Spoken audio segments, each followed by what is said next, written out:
Everyone, today I'll discuss about LC oscillations. So here L is the inductor, C is the capacitor. Both have energy. Capacitor have electrical energy and inductor have magnetic energy. So here in the capacitor charge will oscillate and in the inductor current will oscillate. सो ये किस तरीके से oscillate करेगा उसके बारे में यहाँ पे हम लोग डिस्कस करेंगे। तो आप देख सकते हो यहाँ पे एक सर्किट है कुछ इस तरह से, जिसमें इंडक्टर और कैपेसिटर दोनों है। This is the capacitor and this one is the inductor. Both are connected in this circuit. कुछ इस तरीके से कनेक्टेड है और इसको हम स्टार्टिंग में डीसी वोल्टेज दे रहे हैं, डीसी वोल्टेज। और डीसी वोल्टेज दे करके इस कैपेसिटर को सबसे पहले आपको चार्ज करना है। तो आप देख सकते हो, आप बोल सकते हो कि यदि इसमें डीसी वोल्टेज देंगे, आई मीन डीसी करंट देंगे, मान लो यहाँ पे एक की है लगा हुआ, इस की को टैप कर देंगे, ऑन कर देते हैं, तो इसमें करंट सप्लाई होने लगेगा। तो यदि करंट सप्लाई होने लगेगा तो आप बोलोगे कि इधर भी करंट जाएगा, सिर्फ कैपेसिटर को नहीं मिलेगा। तो यहाँ पे ऐसा नहीं होगा। देखो, करंट जब इसमें स्टार्ट होगा तो इसमें करंट यदि आता है तो हम जानते हैं कि इसमें बैक ईएमएफ क्रिएट होता है, मतलब ये अपोज करता है तुम्हारा इलेक्ट्रिक करंट का। तो इसमें करंट नहीं आएगा, सबसे पहले इसको चार्ज करेगा, देन करंट इसमें सप्लाई होगा। तो सबसे पहले हमारा मैक्सिमम जितना भी करंट जाएगा सारा किस में जाएगा, कैपेसिटर में। ये क्या करता है, एनर्जी को स्टोर करता है, इसलिए सबसे पहले एनर्जी स्टोर होगा तुम्हारा किसमें, कैपेसिटर में। जब कैपेसिटर फुली चार्ज हो जाएगा उसके बाद क्या करना है आपको, यहाँ से हम लोग इस बैटरी को हटा देते हैं, मतलब इसको कट कर दो, यहाँ से बैटरी का कनेक्शन को ही हटा देना है जब ये चार्ज हो जाएगा। उसके बाद का सारा यहाँ पे फंडा देखना है। तो जब ये फुली चार्ज हो गया तब हमारा जो कंडीशन है वो कुछ इस टाइप का है, तब वो कंडीशन कुछ इस टाइप का दिखेगा आपको। तो यहाँ पे कैपेसिटर हमारा फुल्ली चार्ज है। तो फुल्ली चार्ज है तो हम मान लेते हैं कि इधर पॉजिटिव चार्ज है और इधर नेगेटिव चार्ज है इसमें। जब ये कैपेसिटर पूरा चार्ज हो गया तो इसको क्या किए, हम इस बैटरी कनेक्शन को हटा दिए। जब बैटरी कनेक्शन को हटा दिए तो वो सर्किट कुछ इस तरीके से हो गया। तो ये फुली चार्ज हो गया, तो चार्ज होने के बाद इसमें क्या होगा, चार्ज होने के बाद इसे यहाँ से ये जो कैपेसिटर है वो डिस्चार्ज होने लगेगा, तब इसका डिस्चार्जिंग स्टार्ट होगा। क्योंकि जब तक ये एनर्जी स्टोर नहीं करेगा, 100% जब एनर्जी स्टोर कर लिया है उसके बाद यहाँ से क्या होगा, जब कनेक्शन को हटा दिए तब इसमें जा करके इसका इलेक्ट्रॉन जो है वो कुछ इस तरीके से यहाँ से मूव करना स्टार्ट करेगा। Electron moves in this direction, तो 100% current will be in opposite direction. मतलब करंट यदि इलेक्ट्रॉन का मूवमेंट इस डायरेक्शन में है तो 100% करंट का डायरेक्शन के अपोजिट होगा। So direction of current will be this. तो करंट का डायरेक्शन कुछ इस तरीके से होगा। जैसे इसमें करंट मूव करना स्टार्ट करेगा, मतलब इलेक्ट्रॉन का मूवमेंट स्टार्ट होगा, तो 100% इलेक्ट्रिसिटी का यहाँ पे डेवलप होना, मतलब इलेक्ट्रिसिटी यहाँ पे डेवलप होगा। मतलब कैपेसिटर से हमारा चार्ज का डिस्चार्जिंग होगा, मतलब चार्ज यहाँ से निकलने लगेगा, चार्ज यहाँ से कम होगा तो किस में बढ़ जाएगा, मतलब ये चार्ज यहाँ से ख़त्म हो रहा है तो हमारा क्या डेवलप हो रहा है, इलेक्ट्रिक करंट डेवलप हो रहा है। और इस इलेक्ट्रिक करंट, ये जो इलेक्ट्रिक करंट है जब इसमें इंडक्टर में आएगा तो यहाँ पे क्या डेवलप होगा, मैग्नेटिक फील्ड डेवलप होगा। मैग्नेटिक फील्ड डेवलप होने से हमारा क्या फंडा है वही सब हम लोग यहाँ पे डिस्कस करेंगे। तो मैथमेटिकली यहाँ पे देखते हैं हम लोग। देखो, इसमें यदि इलेक्ट्रिक करंट आएगा तो इसमें ईएमएफ प्रोड्यूस होगा, उसके कारण हमारा इंड्यूस्ड इलेक्ट्रिक करंट डेवलप होगा इसमें।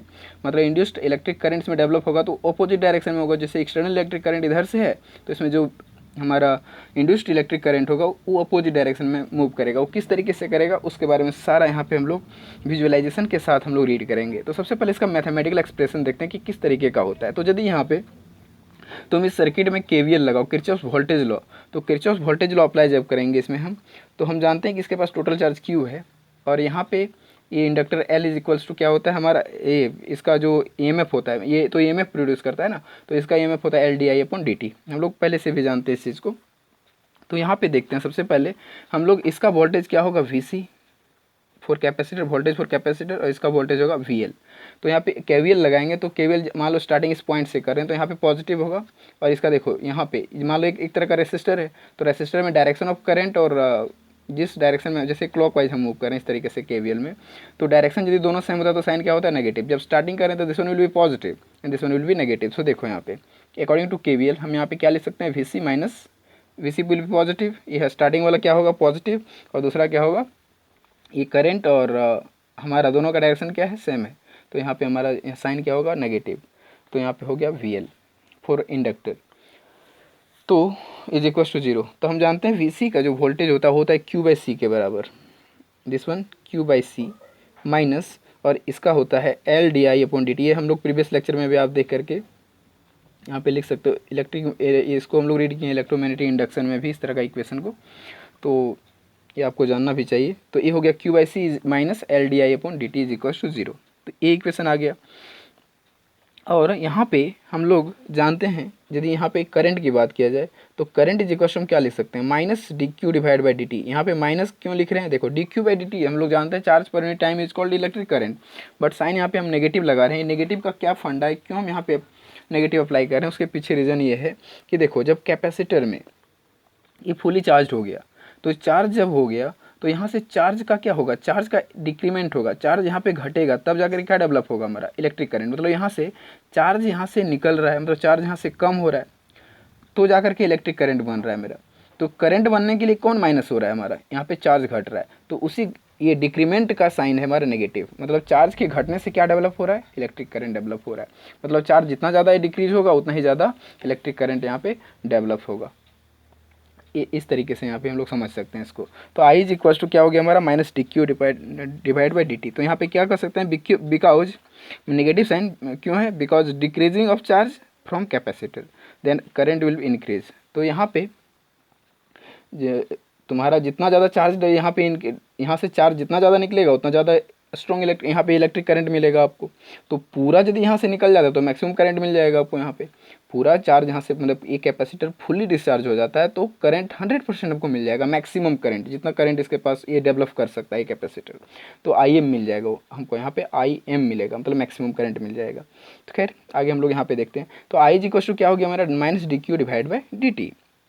अब इस वैल्यू को यदि मैं इसमें सब्स्टिट्यूट कर दूँ इसके ऊपर वाला इक्वेशन में, तो यहाँ पे देखो क्या होता है। नाउ ये हमारा इक्वेशन हो जाएगा Q divided by C is minus L D upon D T, और इस जगह पे I के जगह पे हम सब्स्टिट्यूट करेंगे minus D Q divide by D T, this one is equals to 0। अब इसको देखो फिर one step more, minus minus plus, ये हो जाएगा एल डी टू मतलब D square Q divide by D T square, this one ये चीज़ डी टू मतलब डबल डिफ्रेंसिएशन ऑफ क्यू हो जाएगा, डबल डिफ्रेंसिएशन ऑफ चार्ज हो जाएगा हमारा यहाँ पे इज इक्वल्स टू 0, ये चीज़ हो गया।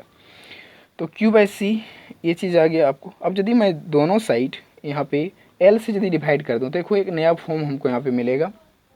तो यहाँ पे लिखता हूँ dividing inductor L both side, LHS में भी और RHS में यदि डिवाइड करते हैं तो हमारा यहाँ पे इक्वेशन बनता है Q divide by L C plus A L by L. देखो इसमें डिवाइड किया तो एल यहाँ पे मल्टीपल हो गया, मतलब डिवीजन में इसमें भी एल डिवाइड कर दिए तो ये हो जाएगा D two Q divide by D T square is equal to 0।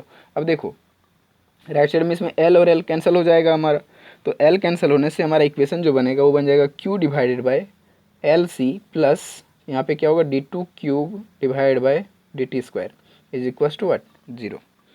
तो यहाँ पे हमारा ये इक्वेशन बनता है। तो इसको यदि मैं इस तरह से मतलब अरेंज करके इसको यदि मैं लिखूँ तो देखो एक इक्वेशन आपको डिफरेंशियल इक्वेशन नजर आएगा, D two Q divide by D T square plus Q divide by L C is equal to 0। ये डिफरेंशियल इक्वेशन हमको मिल गया। ये इक्वेशन को यदि हम कंपेयर करें सिंपल हार्मोनिक मोशन के इक्वेशन से तो कुछ इस टाइप से होगा। इस सिंपल हार्मोनिक मोशन का इक्वेशन था हमारा D two Y divide by D T square plus omega square Y is equal to 0, omega square Y equal to 0, जो क्लास 11 में हम लोग इसको रीड किए थे।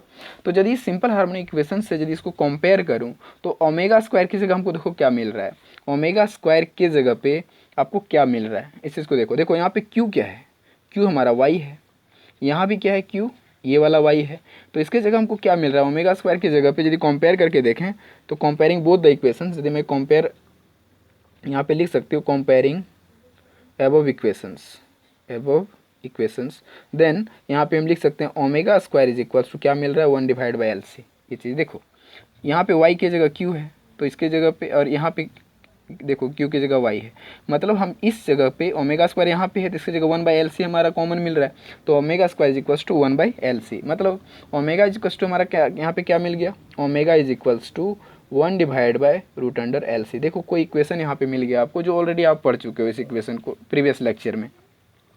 ये हमारा क्या है, angular resonant frequency, this one is a angular resonant frequency. तो ये इक्वेशन यहाँ से आपको मिला ओमेगा इज इक्वल्स टू, तो ये आप ऑलरेडी जानते हो यहाँ पे, ठीक है। तो और यदि सिंपल हार्मोनिक इक्वेशन की बात किए हैं यहाँ पे, तो यदि मैं सिंपल हार्मोनिक इक्वेशन का डिस्प्लेसमेंट इक्वेशन लिखना चाहूँ यहाँ पे इन डिस्प्लेसमेंट, मतलब सिंपल हार्मोनिक मोशन में जो डिस्प्लेसमेंट का इक्वेशन हम लोग जानते थे वो क्या जानते थे, y इज इक्वल्स टू हमारा होता था a sine omega T plus phi, omega T plus phi, phi क्या है यहाँ पे, फेज डिफरेंस। तो ये चीज़ जानते थे हम लोग, बट यहाँ पे वाई नहीं है, यहाँ पे हमारा चार्ज है, क्यू है। तो क्यू के फॉर्म में यदि इसको लिखना चाहेंगे तो हमारा हो जाएगा क्यू इज इक्वल्स टू, जहाँ पे मैक्सिमम एम्पलीट्यूड है वहाँ पे चार्ज का मैक्सिमम एम्पलीट्यूड होगा क्यू एम, और this one sine omega T plus phi, मतलब कंपैरिजन करके इस पूरे टॉपिक को पढ़ना है। तो ये चीज़ है, Q is equals to Q M sine omega T plus phi, ये चीज़ यहाँ पे आपको दिख रहा है, ठीक है। बट यहाँ पे साइन हमको नहीं लिखना है, यहाँ पे हमको कॉस लिखना है। क्यों कॉस लिखेंगे, उसके पीछे का रीज़न देखो। इस जगह पे आपको साइन न लिख करके आपको कॉस लिखना है, Q is equals to Q M cos omega T plus phi. ये क्यों ऐसा लिखना चाह रहे हैं हम, उसके पीछे का रीज़न मैं बता देता हूँ। देखो, यदि मैं इसका रीज़न जानना चाहूँ तो हम जानते हैं कॉस के लिए, और एक बात करता हूँ मैं साइन के लिए, दोनों के लिए। तो कॉस और साइन दोनों के लिए मैं बात करूँ यहाँ पे, तो साइन थीटा और this one is the cos theta. Cos का जब 0 डिग्री पे बात करें और इसका भी 0 डिग्री पे बात करें तो साइन 0 का वैल्यू क्या होता है, साइन 0 का वैल्यू हमारा होता है 0, साइन 0 का वैल्यू क्या होता है 0, और कॉस 0 डिग्री का होता है 1। मैक्सिमम वैल्यू 0 पे मैक्सिमम वैल्यू होता है, और साइन का 0 डिग्री पे मिनिमम वैल्यू होता है, मतलब 0 डिग्री 0 होता है इसका वैल्यू।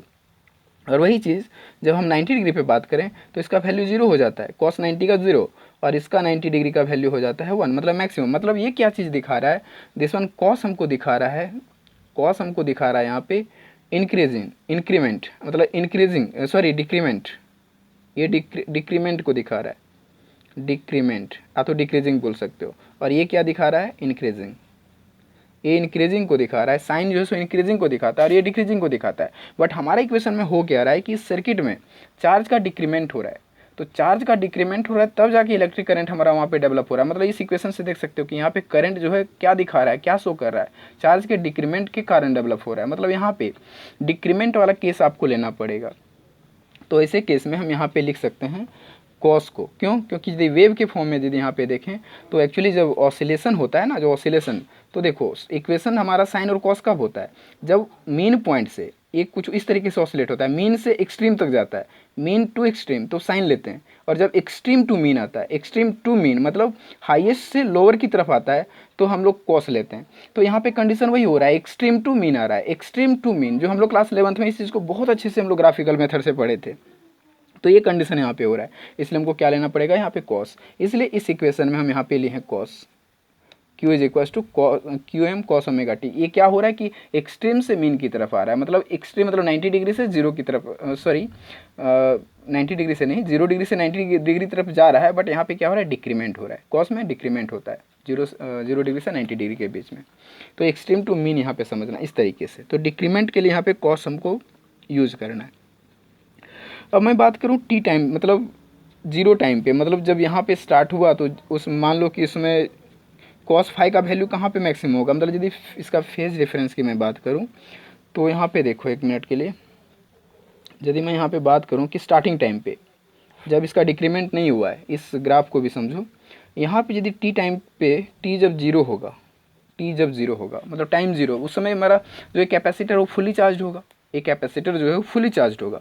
उस समय हमको जो कॉस का वैल्यू मिलेगा वो क्या मिलेगा, मैक्सिमम मिलेगा। मतलब यहाँ पे फेज डिफरेंस की बात करूँ तो यहाँ पे कॉस फाई जो मिलेगा वो हमको क्या मिलेगा, मैक्सिमम मिलेगा उस समय, क्योंकि उस समय हमारा ये चार्ज फुली चार्ज है। मतलब यहाँ पे इस इक्वेशन से भी समझो कि 0 डिग्री पे हमारा कितना वैल्यू मिल रहा है, 1 मिल रहा है, कॉस 0 इज इक्वल्स टू 1, मतलब this one is the maximum value. कब मैक्सिमम रहेगा, जब इस पर चार्ज एक भी चार्ज यहाँ से नहीं निकला होगा, मतलब फुली चार्ज होगा उस समय। तो ये कब हो सकता है, T0 पे, जब वहाँ से टाइम मतलब 0 टाइम पे कॉस जो है सो मैक्सिमम वैल्यू हमको देगा, और टाइम जैसे जैसे बढ़ेगा वैसे वैसे इसका चार्ज भी क्या होगा, डिक्रीज होता चला जाएगा, और एक टाइम ऐसा आएगा कि ये पूरा डिस्चार्ज होकर के पूरा मैक्सिमम करंट को ये बना लेता है। तो यहाँ पे हम t=0 के समय कॉस फाई क्या मिला हमको 1। तो यदि कॉस फाई 1 है तो 100% यहाँ पे फाई का वैल्यू क्या मिलेगा, देख सकते हो cos phi is equals to 1 का वैल्यू होता है कॉस 90 कॉस 0 डिग्री। मतलब इस समय फ्लक्स जो होगा वो क्या होगा हमारा, सॉरी फ्लक्स नहीं, इसको क्या बोलते हैं, फेज डिफरेंस। फेज डिफरेंस हमको क्या मिलेगा, 0 मिलेगा इस समय। तो यहाँ पे फाई इज इक्वल्स टू हमको 0 मिल रहा है, फाई एंगल 0 डिग्री, मतलब 0 डिग्री पे हमारा जो मैक्सिमम वैल्यू है वो क्या है, मतलब 0 डिग्री पे मैक्सिमम वैल्यू मिल रहा है, दैट्स ऑल। तो इस चीज़ को यहाँ पे बता रहा है। मतलब यदि यहाँ पे मैं 0 डिग्री की बात करूँ तो मैक्सिमम वैल्यू किसका मिल रहा है, यदि फाई जब 0 है, इस इक्वेशन में जब हम फाई को 0 कर देते हैं तो किसका वैल्यू हमारा मैक्सिमम मिल रहा है, देख सकते हो। यदि इस पूरे एंगल को मैं बोलूँ कि 0 हो रहा है तो ऐसे कंडीशन में जब वैसे कंडीशन में जो एक क्यू एम है हमको क्या मिलेगा, मतलब चार्ज जो है मैक्सिमम मिलेगा। मतलब समझो इस तरीके से, छोड़ो दिमाग मत लगाओ ज़्यादा। यहाँ पे T is equal to 0 times पे यदि मैं बात करूँ तो उसमें चार्ज क्या है, उसमें पूरा है, मैक्सिमम चार्ज है इसके पास, कैपेसिटर के पास पूरा चार्ज है, डिस्चार्ज नहीं हुआ है। तो यहाँ पे डायरेक्ट मैं लिख सकता हूँ कि जब फाई 0 डिग्री है उस समय हमको क्यू जो है वो किसके बराबर मिला, maximum. Q is equal to Q M के बराबर मिलेगा, दैट्स ऑल। ठीक है, तो हम लोग इक्वेशन जानते हैं I is equals to minus D Q divide by D T, this one. ये इक्वेशन हम लोग पहले से जान रहे हैं। यदि इस इक्वेशन में इस इक्वेशन को हम पुट करूँ, इस इक्वेशन को Q is equals to Q M cos omega T plus pi, तो देखो क्या यहाँ पे रिजल्ट मिलता है हमको। तो यहाँ पे मैं सब्स्टिट्यूट करता हूँ उसको, तो ये मिलेगा minus D divide by D T, और यहाँ पे क्यू के जगह हमारा पुट होगा Q M cos omega T plus five, this one. अब इसको डिफ्रेंशिएट करो, तो जब इसको हम लोग डिफ्रेंशिएट करेंगे तो देखो क्या रिजल्ट आता है। इसको डिफ्रेंशिएट करेंगे तो ये माइनस साइन ऑलरेडी है, और ये कॉस ओमेगा टी का होता है माइनस, कॉस का डिफ्रेंशिएशन माइनस साइन होता है। तो ये देखो यहाँ पे आ जाएगा हमारा क्यू एम माइनस, ये माइनस साइन के साथ इसका डिफ्रेंशिएशन पूरा कर रहा हूँ, ओमेगा, इसको माइनस यहाँ ना लिख करके ऐसा करो, इसको पूरा इस तरीके से लिखते हैं माइनस, और इसका डिफ्रेंशिएशन पूरा लिख देते हैं minus Q M omega sine omega T plus pi. इसका डिफ्रेंशिएशन कुछ इतना आएगा, माइनस में आएगा क्योंकि कॉस का वैल्यू होता है साइन में, कॉस का डिफ्रेंशिएशन साइन, और ये फंक्शन ओमेगा का है तो ओमेगा डिफ्रेंशिएशन में एक बार मल्टीपल हो जाएगा। तो minus Q M omega sine omega T, आप इसका डिफ्रेंशिएशन तो आप बहुत अच्छे से जानते हो, आप डिफ्रेंशिएशन खुद कर सकते हो। तो ये चीज़ आया, तो माइनस माइनस क्या हो जाएगा हमारा प्लस, तो इसका रिजल्ट आ जाएगा आपका Q M omega sine omega T plus five, ये रिजल्ट आता है आपका, दिस वन। ये किसका वैल्यू आया, हमारा करंट का आया। तो देखो करंट किस में मिल रहा है हमको, पॉजिटिव में मिल रहा है। चार्ज का डिक्रीमेंट हो रहा था, तो चार्ज के डिक्रीमेंट होने से इलेक्ट्रिक करंट में चार्ज के मतलब क्या मिल रहा है हमको, इलेक्ट्रिक करंट हमको मैक्सिमम मिल रहा है। क्यू एम मतलब इस तरीके से समझो कि चार्ज का एक इक्वेशन हमको यहाँ पे मिल गया, अरे इलेक्ट्रिक करंट का इक्वेशन मिल गया। इसी दोनों इक्वेशन को यहाँ पे हम लोग को यूज़ करना है, और दोनों इक्वेशन को देखना है यहाँ पे क्या कि चार्ज में है सो किस फंक्शन को यूज किया जा रहा है।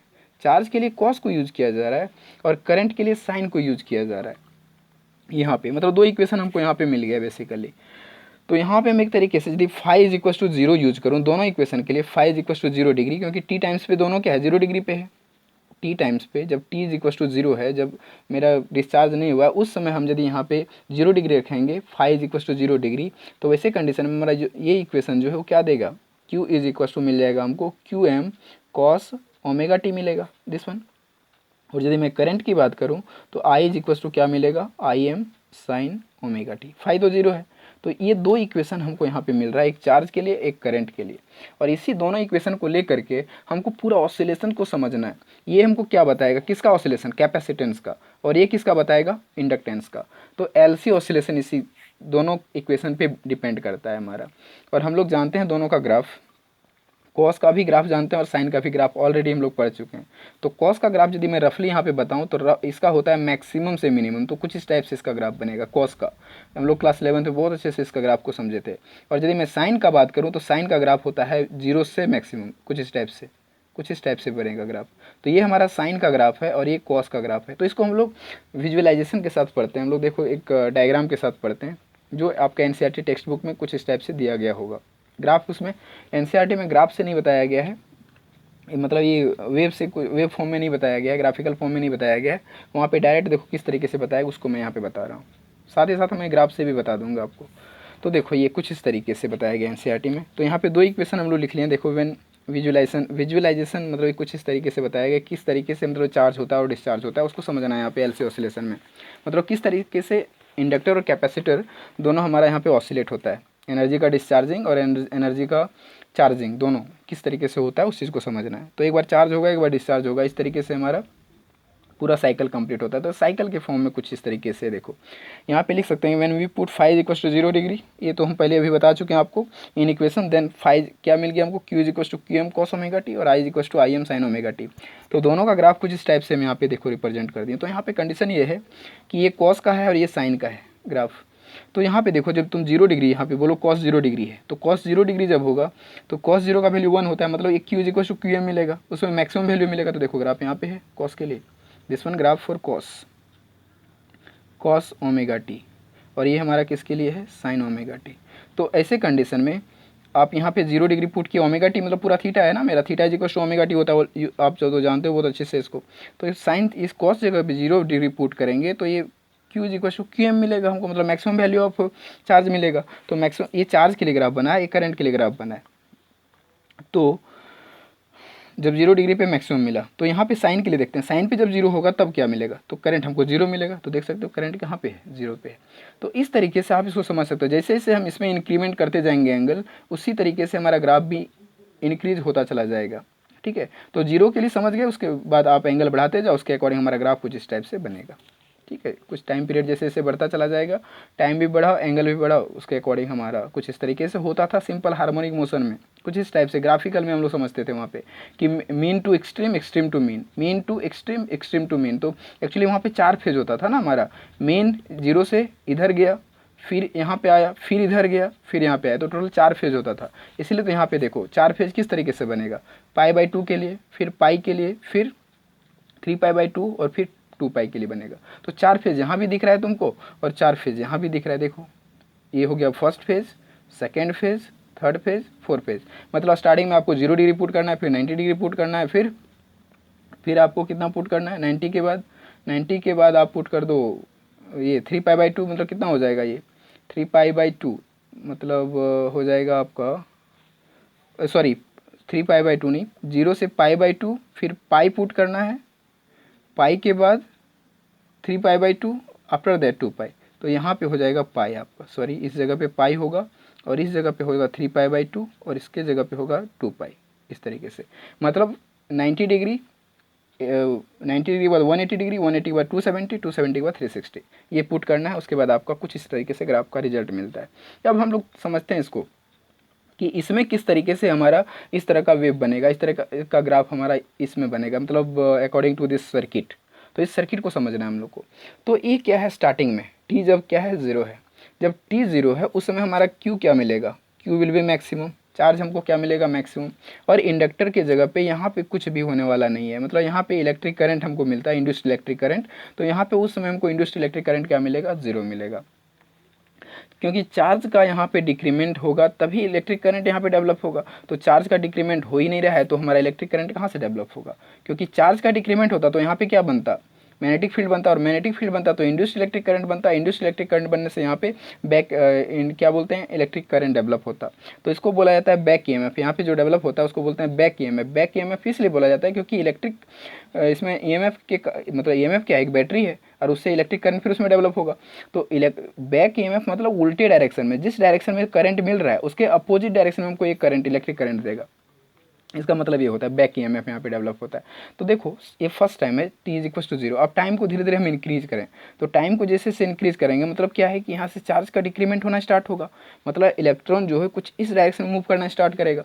जब चार्ज हमारा इलेक्ट्रॉन इधर मूव करना स्टार्ट करेगा तो 100% इलेक्ट्रिक करंट किधर डेवलप होगा, जस्ट अपोजिट डायरेक्शन में, इलेक्ट्रॉन के जस्ट अपोजिट डायरेक्शन में। तो उसके लिए देखो यहाँ पे सेकेंड डायग्राम बना के रखे हैं।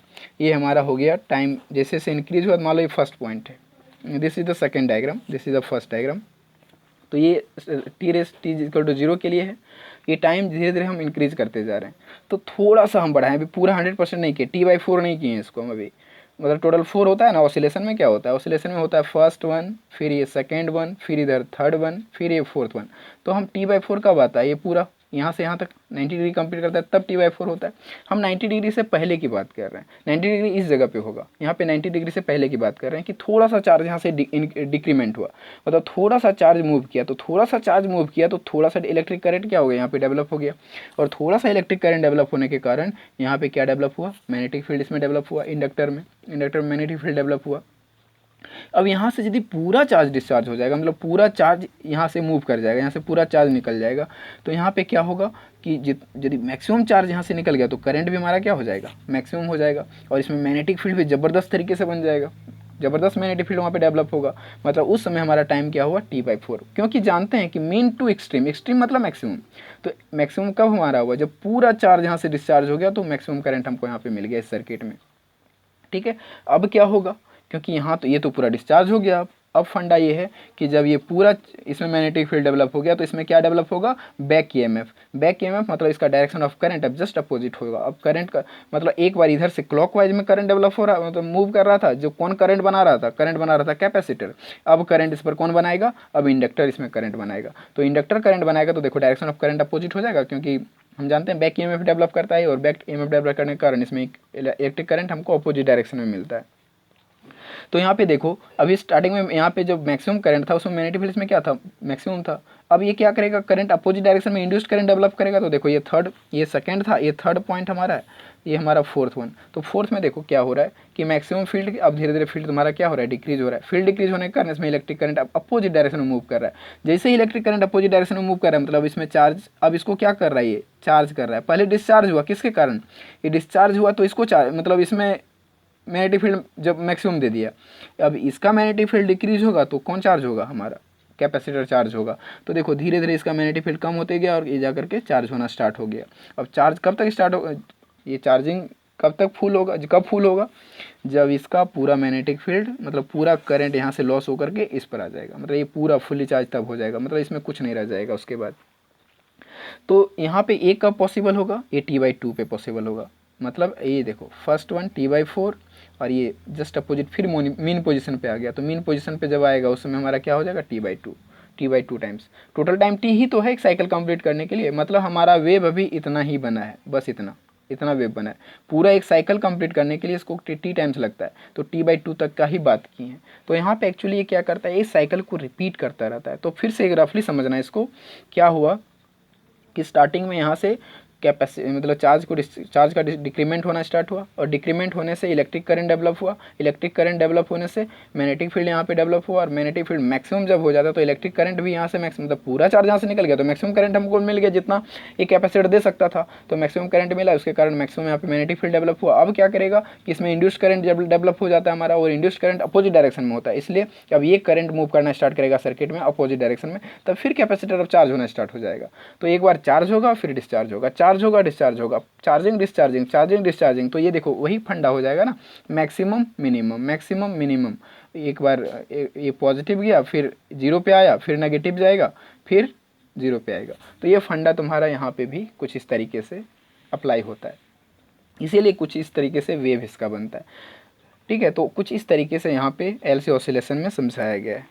तो ये हो गया तुम्हारा visualisation graph for LC oscillation. तो LC ऑसिलेशन में कुछ इस तरीके के डायग्राम से ही समझाया गया है कि किस तरीके से ऑसिलेट करता है यहाँ पे। तो ऑसिलेशन का मतलब है चार्ज का डिक्रीमेंट और चार्ज का इंक्रीमेंट, चार्ज का डिक्रीमेंट और चार्ज का इंक्रीमेंट। कैसे, चार्ज का डिक्रीमेंट होने से इंड्यूस्ड इलेक्ट्रिक करंट बन रहा है और फिर इलेक्ट्रिक इंड्यूस्ड करंट मतलब इंड्यूस्ड करंट के कारण फिर चार्ज हो रहा है। अब हम एक बार चार्ज किए थे, इसको चार्ज करने के बाद इसमें क्या हुआ, इंड्यूस्ड करंट डेवलप हुआ। इंड्यूस्ड करंट डेवलप होने के बाद फिर यही इंड्यूस्ड करंट फिर इसको चार्ज कर रहा है, मतलब वही एक ही प्रोसेस को बार बार रिपीट कर रहा है। एक बार पॉजिटिव में जा रहा है, एक बार नेगेटिव में, फिर एक बार पॉजिटिव एक बार नेगेटिव, मतलब टोटल इस तरीके से साइकिल को ये कंप्लीट कर रहा है। So this is the today lecture, this is all about of the LC oscillation. So thank you for watching.